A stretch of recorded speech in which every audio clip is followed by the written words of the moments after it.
সুপ্রিয় শিক্ষার্থীরা, শুভেচ্ছা সবাইকে। শুরু করছে গুণগত রসায়ন লেকচার 6। আমরা আলহামদুলিল্লাহ প্রায় 5টা লেকচার কভার করেছি, একদম লেটেস্ট ক্লাস বলা যায়।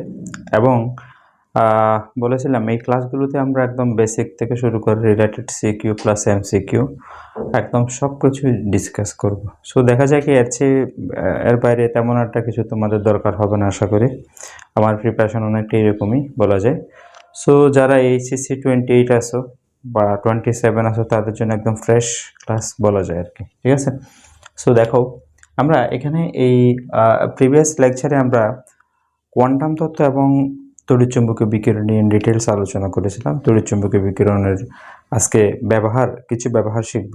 কিছু ব্যবহার বলতে আমরা এগুলো বেসিক্যালি এমসিকিউর জন্য খুবই ইম্পর্ট্যান্ট, পরীক্ষায় প্রায় সময় আসে, তোমরা দেখবা অনেকগুলো প্রশ্ন এসেছে। সো আমরা এর ধারাবাহিকতায় আজকে আমরা 3 ধরনের কনসেপ্ট নিয়ে কথা বলবো: আইআর রশ্মির ব্যবহার, ইউভি রশ্মির ব্যবহার এবং এমআরআই এর ব্যবহার, ঠিক আছে। আমি ফার্স্ট অফ অল আইআর রশ্মি নিয়ে কথা বলি। সেটা হচ্ছে আইআর রশ্মি, আইআর বা ইনফ্রারেড রে, ইনফ্রারেড রে আমরা বাংলায় বলি অবলোহিত রশ্মি, অবলোহিত রশ্মি। আবার অনেক অবহেলিত বলবো, অবহেলিত না ভাই, অবলোহিত রশ্মি। অবলোহিত রশ্মির রেঞ্জ হচ্ছে, দেখো, 380 থেকে আমি একটু বললাম 780 থেকে প্রায় 10 লক্ষ 10⁶ এত ন্যানোমিটার রেঞ্জে এত। এবং সেটা তুমি যদি মাইক্রোমিটারে লিখতে চাও সেটা হচ্ছে এরকম 0.78 মাইক্রোমিটার থেকে 1000 মাইক্রোমিটার বা এটাকে আমরা 1 মিলিমিটার বলতে পারবো, ঠিক আছে। সো ন্যানোমিটার মিনস হচ্ছে কি, 1 ন্যানোমিটার মিনস হচ্ছে 10⁻9 মিটার, আর 1 মাইক্রোমিটার বলতে 10⁻6 মিটার, আর কিছু না, ঠিক আছে। ন্যানোমিটার মাইক্রোমিটারের কনভার্সন বোঝা ভালো, ঠিক আছে। সো দেখো, 780 থেকে 10 লক্ষ ন্যানোমিটার, ঠিক আছে। আর এটা তুমি মাইক্রোমিটারের রেঞ্জে নিয়ে গেলে এত, ঠিক আছে। অবলোহিত রশ্মি, আমাদের যে দৃশ্যমান আলো তরঙ্গ দৈর্ঘ্য সেটা কত ছিল মনে আছে? 380 থেকে 780 ন্যানোমিটার, রাইট। 780 পর থেকে 10 লক্ষ ন্যানোমিটার পর্যন্ত এই বিস্তৃত রেঞ্জটা হলো আইআর রশ্মি বা অবলোহিত রশ্মি। এবং এটার খুবই পপুলার অনেক ব্যবহার আছে। যেমন আমরা একটা খুবই পপুলার একটা ব্যবহার বলি, সেটা হচ্ছে রিমোট কন্ট্রোল, ঠিক আছে। আমরা যে রিমোট দিয়ে টিভি বা যে কোনো কিছু অন করি, এসি অন করি, যেমন রিমোট দিয়ে টিভি অন করি, ঠিক আছে। এই রিমোটের মধ্যে এমন কি আছে? বেসিক্যালি তুমি যদি বলো যে তোমার হাতে একটা রিমোট আছে, এই রিমোট আছে, তোমার হাতে একটা রিমোট আছে, মনে করো এটা রিমোট, এখানে বিভিন্ন ডিজিট আছে। আর এটা মনে করো তোমার টিভিতে, এই টিভিটাতে তুমি রিমোট টিপলে কিভাবে টিভিটা অন হয়? আসলে এখান থেকে যে রেটা যায় সেটার নাম হচ্ছে আইআর রশ্মি।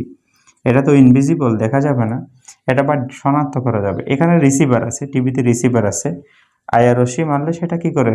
হ্যাঁ, সেটা রেসপন্স করে। অর্থাৎ এই যে আইআর রশ্মি ব্যবহার করছি আমরা, আইআর রশ্মি কিন্তু দেখা যাবে না, ঠিক আছে। তো এটার অনেক ব্যবহার আছে, আমি ব্যবহারগুলো আলোচনা করার আগে এটার রেঞ্জটা একটু বলে দিচ্ছি। তো আইআর রশ্মির রেঞ্জ হচ্ছে 780 থেকে 10 লক্ষ ন্যানোমিটার বা 0.78 থেকে 1000 মাইক্রোমিটার, বা এটাকে 1 মিলিমিটার বলতে পারবো আমরা। এখন এই আইআর রশ্মির 3টা রেঞ্জ আছে। আইআর রশ্মির বেসিক্যালি 3টা রেঞ্জ। একটা হচ্ছে নিয়ার আয়ার, আর একটা হচ্ছে মিডল আয়ার, আর একটা হচ্ছে ফার আয়ার। 3 ধরনের ফার আয়ার, এই 3 ধরনের রেঞ্জ আছে। যদিও আইআর রশ্মি বলতে বেসিক্যালি আইআর রশ্মির রেঞ্জ হচ্ছে 780 থেকে 10 লক্ষ ন্যানোমিটার বা 0.78 থেকে কত, প্রায় 1000 মাইক্রোমিটার বা 1 মিলিমিটার। তাহলে নিয়ার আইআর যদি বলো, নিয়ার আইআরের রেঞ্জ হচ্ছে 780 থেকে 2500 ন্যানোমিটার, ঠিক আছে। সো এটাকে তুমি যদি একটু কনভার্ট করো সেটা এরকম আসবে 0.78 থেকে 2.5 মাইক্রোমিটার আসবে, ঠিক আছে। এটা হচ্ছে নিয়ার আইআরের রেঞ্জ হচ্ছে এতটুকুই, ঠিক আছে। এখন মিডল আয়ার হচ্ছে 2500 ন্যানোমিটার থেকে 25,000 ন্যানোমিটার, এই এতটুকু রেঞ্জের মধ্যে থেকে এটাকে মিডল আয়ার বলে। এবং এটাকে তুমি যদি মাইক্রোমিটারে নিয়ে যাও 2.5 মাইক্রোমিটার থেকে 25 মাইক্রোমিটার। ঠিক আছে, পরীক্ষায় অনেকভাবে আসে, রেঞ্জগুলো মনে রাখা লাগবে। ফার আয়ার হলে কত হবে? 25,000 ন্যানোমিটার থেকে 10⁶ ন্যানোমিটার। বা তুমি যদি এটাকে আমি একটু করে এভাবে লিখলাম, ওকে, বা তুমি এটাকে মাইক্রোমিটারে নিয়ে গেলে 25 মাইক্রোমিটার থেকে 1000 মাইক্রোমিটার, বা 1 মিলিমিটার। এই এতটুকু রেঞ্জ হচ্ছে কি ফার আয়ারের রেঞ্জ। ঠিক আছে, তাহলে আমরা রেঞ্জগুলো শিখলাম। এটা মাইক্রোমিটারও আসতে পারে পরীক্ষায়, ন্যানোমিটারও আসতে পারে। ঠিক আছে, সো অনেক রকম আমাদের রেঞ্জ আসতে পারে, টেনশন করার কিছু না। আমি অনেকগুলো কোয়েশ্চেন নিয়ে আলোচনা করব। এখন আমাদের এটার ব্যবহারগুলো একটু জানা লাগবে। ঠিক আছে, এই নিয়ার আয়ার, ফার আয়ার, মিডল আয়ার, এটার ব্যবহারগুলো জানা লাগবে। আমরা ফার্স্ট অফ অল নিয়ার আয়ারের ইউজেসগুলো জানি। নিয়ার আয়ারের সবচেয়ে পপুলার কিছু ব্যবহারের মধ্যে এটা হচ্ছে, যেমন এক নম্বর হচ্ছে স্নায়ুর চিকিৎসা এটা ব্যবহৃত হয়। যেমন এখানে স্নায়বিক রোগ আরোগ্য করার ক্ষমতা রয়েছে কোনটি? এটা হচ্ছে নিয়ার আয়ারের। তাহলে দেখো, এটার ফার্স্ট অফ অল ব্যবহার হচ্ছে স্নায়ুর চিকিৎসায় এটা ব্যবহৃত হয়। দুই নম্বর হলো এই যেমন এই যে মস্তিষ্কের রক্তের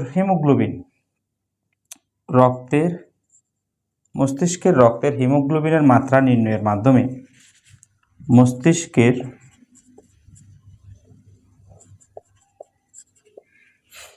মস্তিষ্কের রক্তের হিমোগ্লোবিনের মাত্রা, হিমোগ্লোবিনে অক্সিজেনের মাত্রা, হিমোগ্লোবিনে শোষিত অক্সিজেনের পরিমাণ বলা যায়, পরিমাণ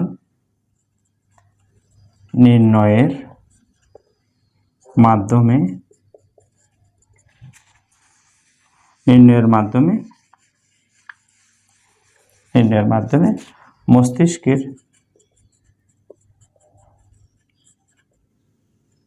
রোগ নির্ণয়ে এটা ব্যবহৃত হয়। 3 নম্বর ব্যবহার হলো, যেমন আমাদের সিটি স্ক্যান পরীক্ষায় এটি ব্যবহৃত হয়। 4 নম্বর হলো মস্তিষ্কের আমাদের যে কর্টেক্স বা বলতে পারো তুমি করুটি, এটার চিকিৎসায় রোগ নির্ণয়ে এটা ব্যবহৃত হয়। মস্তিষ্কের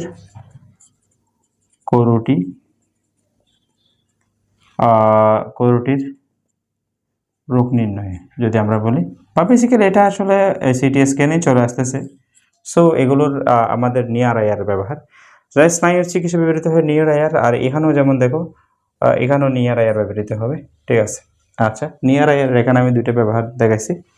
এরপর দেখো মিডল আয়ার।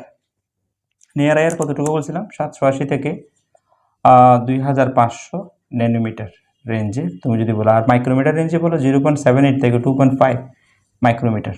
ঠিক আছে, এই হচ্ছে নিয়ার আয়ারের ব্যবহার। নিয়ার আয়ার আমরা এখন দেখো মিডল আয়ার, আর একটা দেখো ফার আয়ার। মিডল আয়ার তেমন একটা ব্যবহার নাই।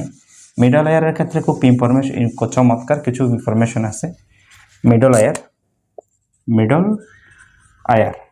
মিডল আয়ারের আমাদের যে বিষয়টা সেটা বলছিলাম 2500 ন্যানোমিটার থেকে 25,000 ন্যানোমিটার, বা 2.5 মাইক্রোমিটার থেকে 25 মাইক্রোমিটার। ঠিক আছে, তো এটার দুইটা বিষয় আছে মিডল আয়ারের ক্ষেত্রে, মাথায় রাখবা। একটা হচ্ছে কি, এই এতটুকু রেঞ্জের মধ্যে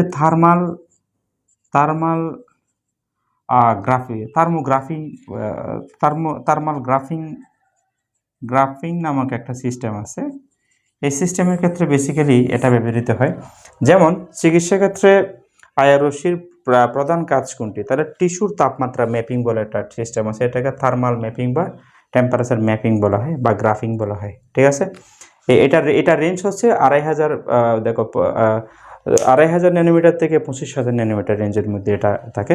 এবং আমাদের বডি থেকে একটা র্যা বের হয়, এটার নাম হচ্ছে মিডল আয়ার, এটাকে বডি আয়ারও বলে, নিয়ার আই। এটার রেঞ্জ হচ্ছে কি 8,000 ন্যানোমিটার থেকে 12,000 ন্যানোমিটার রেঞ্জে, মনে রাখবা।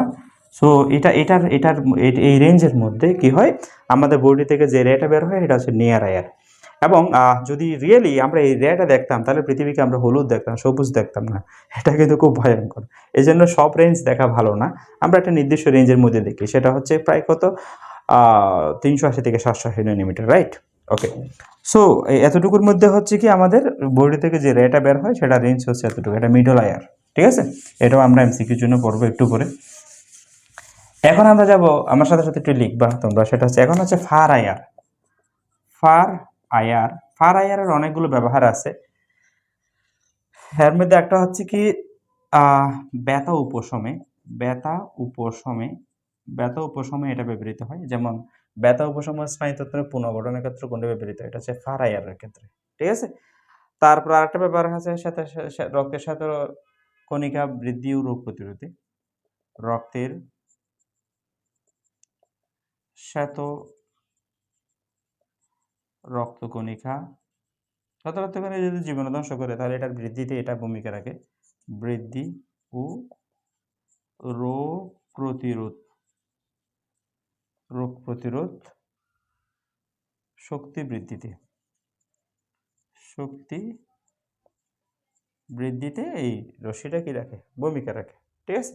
সো তাহলে আমাদের শ্বেত কণিকার এই বিষয়টা আমরা ফার আয়ার হবে, এখানেও ফার আয়ার হবে, ঠিক আছে?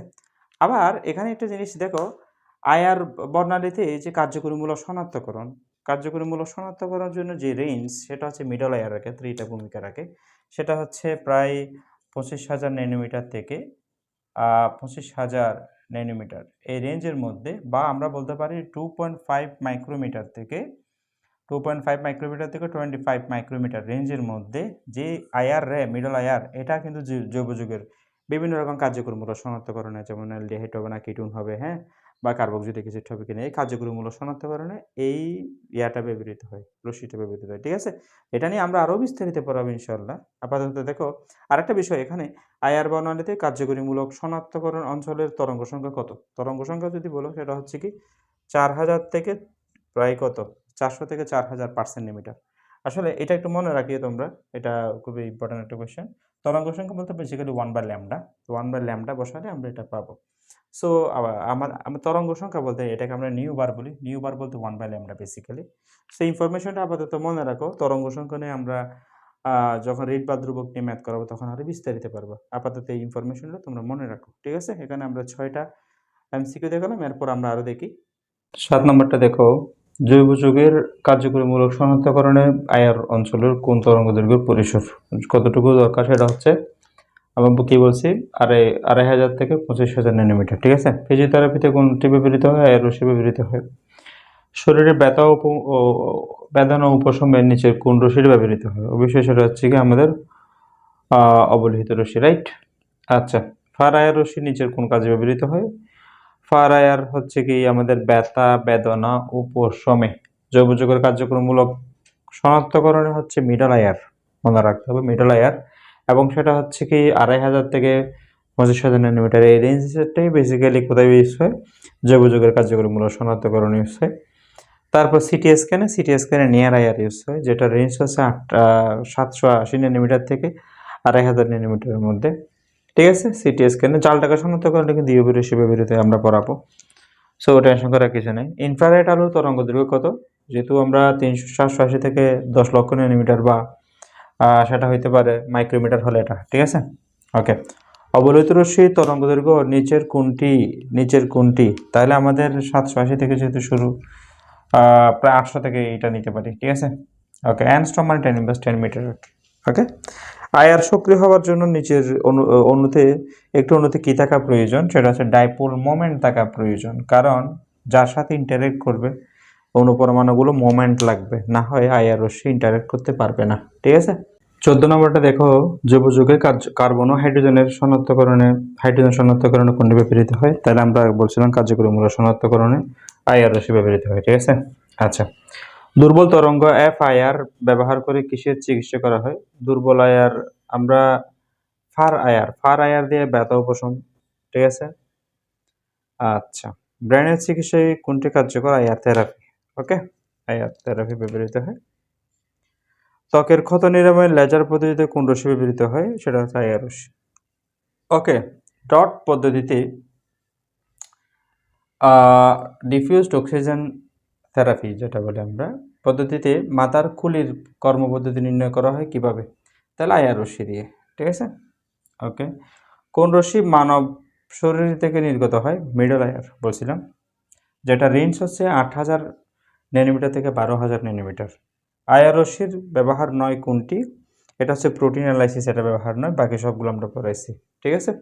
তো আমার ইচ্ছে ছিল এক ক্লাসেই হয়তো আয়ার রশ্মি, ইউভি বা MRI তিনটার ব্যবহার দেখাবো, বাট আজকে আমার কাজ থাকায় এটা আর হচ্ছে না। আমরা অবশ্যই লেকচার 7 থেকে এই ইউভি এবং MRI দেখাবো ইনশাল্লাহ। তো আজকে এতটুকু, এই আর কি, ঠিক আছে? এখানে খুবই একটা লক্ষণীয় বিষয় হলো আমরা কিন্তু একদম সব কিছুই পড়াচ্ছি বলতে একদম যেটার MCQ বেশি দরকার সেটা আমি MCQ দেখাচ্ছি, আবার যেটার বেসিক বেশি দরকার সেটা দেখাচ্ছি, বলা যায় একদম কমপ্লিট সলিউশন, ঠিক আছে? সো যেহেতু ফ্রিতেই পাচ্ছে সব কিছু একটা থ্যাঙ্কস তো দেওয়া যায় নাকি? ধন্যবাদ সবাইকে। আসসালামু আলাইকুম।